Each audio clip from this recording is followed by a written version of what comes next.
John Saxon could command the screen and steal hearts with a single glance. Was it his rugged looks, his complex characters, or the man himself that women couldn't resist? Brooklyn Beginnings.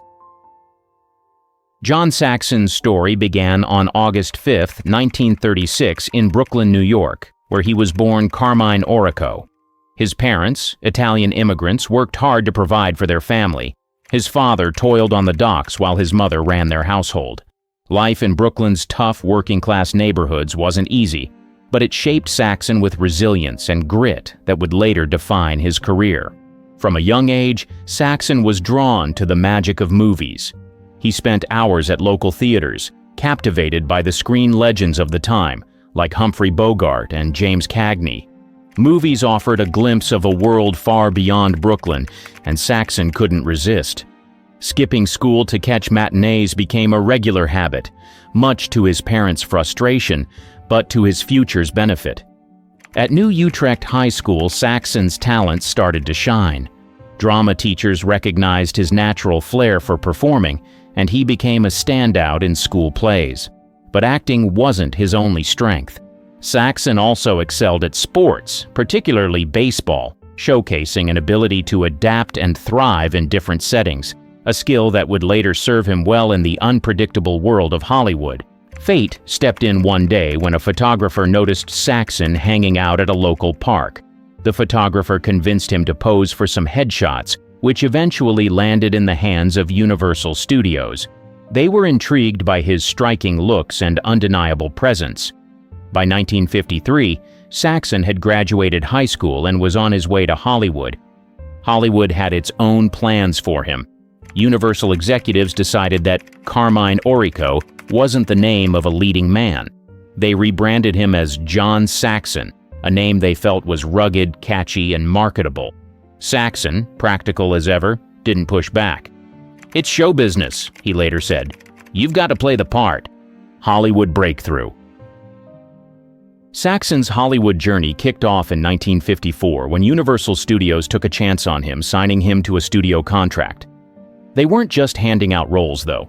He was sent to their in-house acting school, a no-nonsense training ground where he sharpened his skills alongside other hopefuls. The studio brass saw something special, rugged charm mixed with an intensity that felt genuine. They knew he had the range to shine in almost any genre.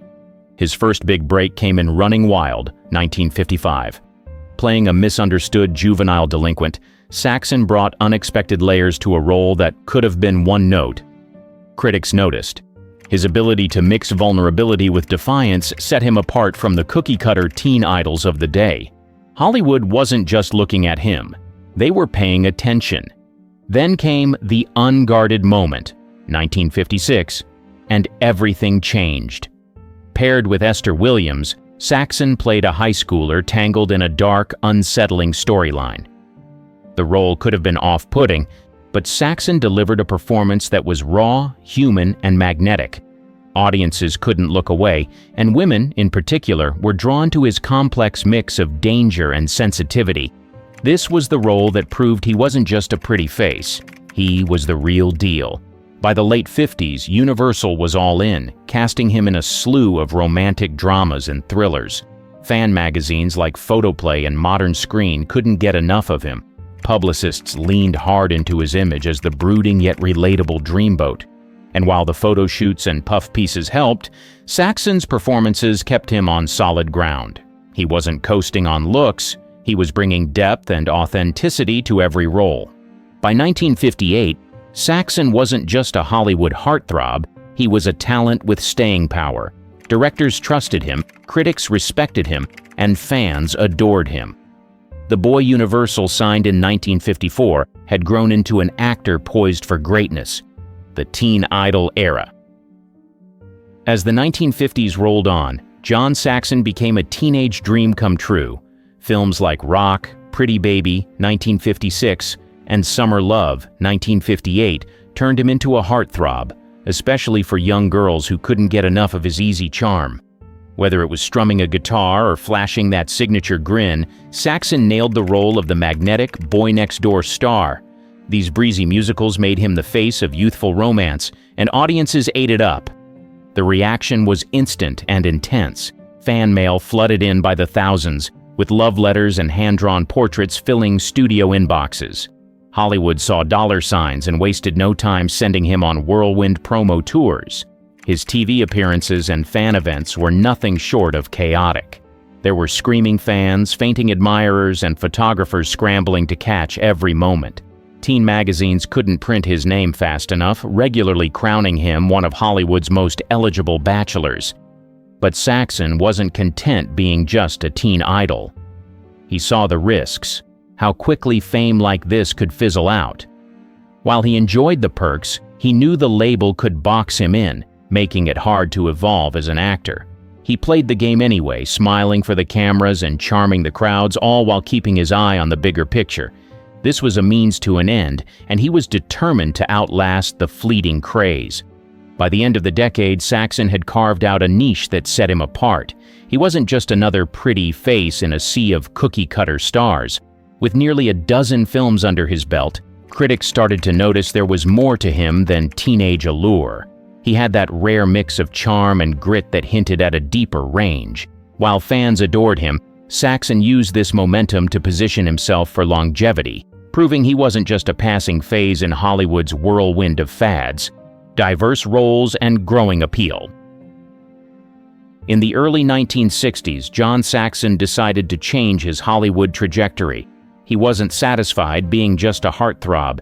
He wanted more. He began seeking roles that demanded depth and pushed him beyond the boy-next-door image. One of his defining performances came in Cry Tough, 1959. Saxon played Miguel Estrada, a former gang member trying to leave his criminal past behind. It was a layered role. Saxon captured both the vulnerability and the toughness of a man trapped between two worlds. Critics noticed the authenticity he brought to the screen, crediting his Brooklyn upbringing for the grit in his performance.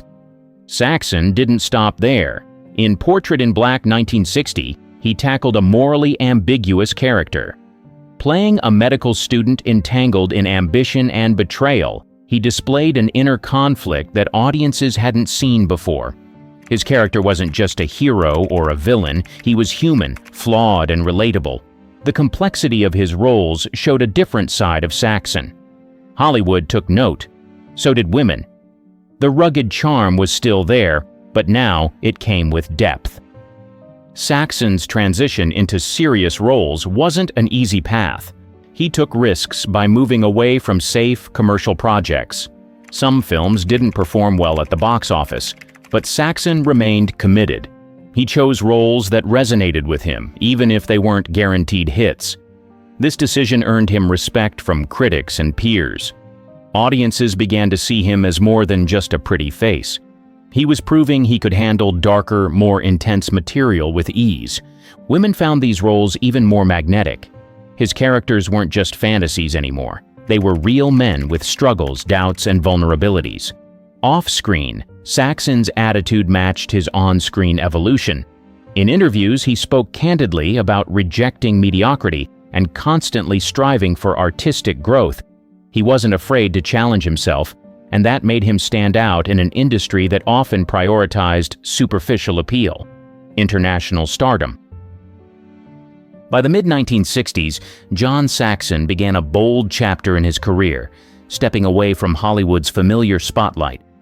He embraced European cinema, finding a new stage in Italy, a country buzzing with artistic innovation and glamour.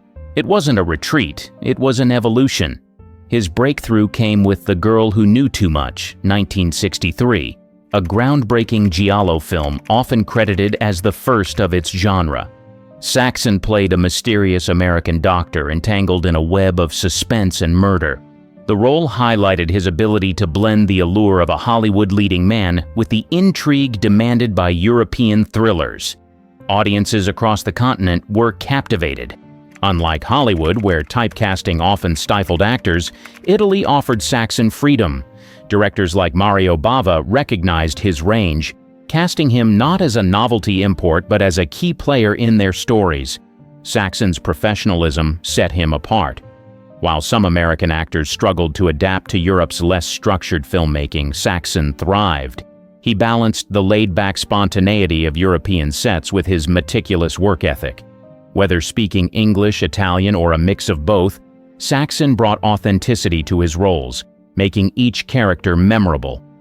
During this era, Saxon became a staple in espionage thrillers, spaghetti westerns, and romantic dramas. Films like $1 Too Many, 1968, showcased his ability to embody brooding anti-heroes with just the right mix of charm and danger. His on-screen chemistry with co-stars like Claudia Cardinale and Leticia Roman was electric, adding layers to the suspenseful, character-driven plots European cinema favored. Critics and audiences alike praised his ability to navigate these complex narratives with finesse. Women across Europe were particularly drawn to Saxon's appeal. His suave demeanor and smoldering intensity resonated with fans from Rome to Paris. He wasn't just a star, he was a symbol of cosmopolitan sophistication. Photographers clamored to capture him at film festivals and on set, solidifying his image as a transatlantic heartthrob, martial arts, and action star.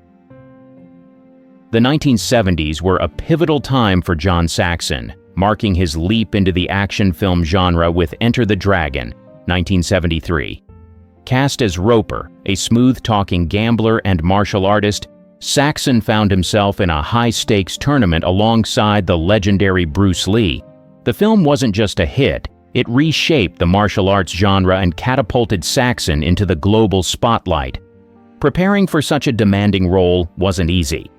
Saxon dove headfirst into intense martial arts training, earning the admiration of Bruce Lee and director Robert Klaus. His dedication paid off.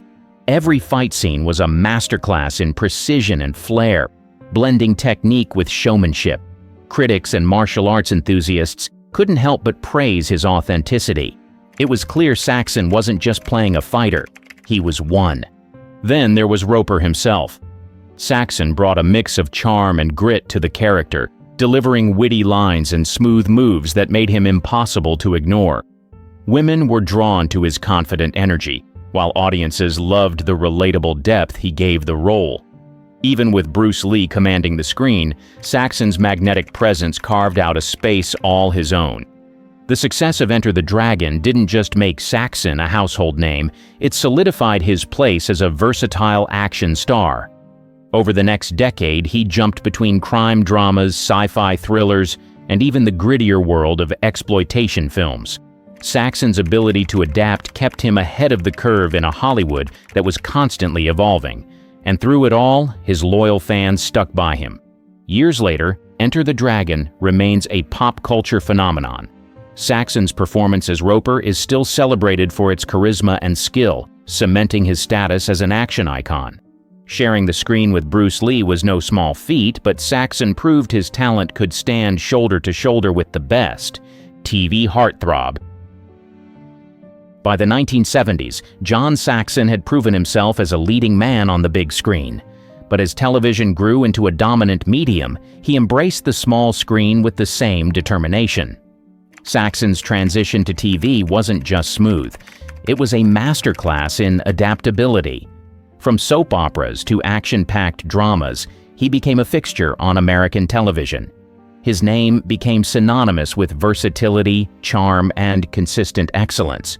Saxon's ability to reinvent himself was evident in his roles on hit shows like Dynasty, The $6 Million Man, and Falcon Crest.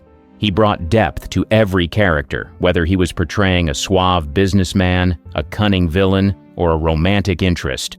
In The $6 Million Man, he squared off against Lee Majors, delivering a performance that balanced tension with nuance. Fans loved the dynamic, and producers knew Saxon could elevate any storyline. One of Saxon's most memorable TV moments came in the 1974 miniseries The Intruders. He played a rancher embroiled in a web of deceit and betrayal, delivering a performance that was both gritty and heartfelt. Critics praised his ability to make complex emotions feel effortless. Female viewers in particular connected with the vulnerability he brought to the role. It was a prime example of how Saxon could make any character relatable, no matter the genre. Saxon didn't stop at one-off appearances. His recurring roles in series like Fantasy Island and Wonder Woman kept him in the public eye. Each week, audiences could count on him to bring intrigue and magnetism to their screens. One week, he might charm as a romantic lead. The next, he'd be a calculating antagonist. This unpredictability kept viewers hooked and made him a favorite among casting directors. Television gave Saxon an edge that movies couldn't. The medium's intimacy made him a constant presence in American homes. Fans felt like they knew him, and his ability to connect with audiences deepened that bond. Whether in a drama, a thriller, or a romance, Saxon brought his A-game, proving he wasn't limited by format or genre, romantic roles, and on-screen chemistry. The 1980s showcased John Saxon's unique ability to blend intensity and charm into roles that stuck with audiences. His on-screen chemistry with strong leading ladies wasn't just entertaining, it was unforgettable. Films like Cannibal Apocalypse and Joe Kidd gave him the chance to portray characters that felt both heroic and deeply human. He didn't just play the role, he brought a depth that made every plot twist feel personal. That was Saxon's magic, making the extraordinary feel grounded. What made Saxon different? It wasn't just his rugged looks or undeniable charisma. He gave his characters layers, blending strength with vulnerability in ways that felt genuine. Take Strange Shadows in an Empty Room.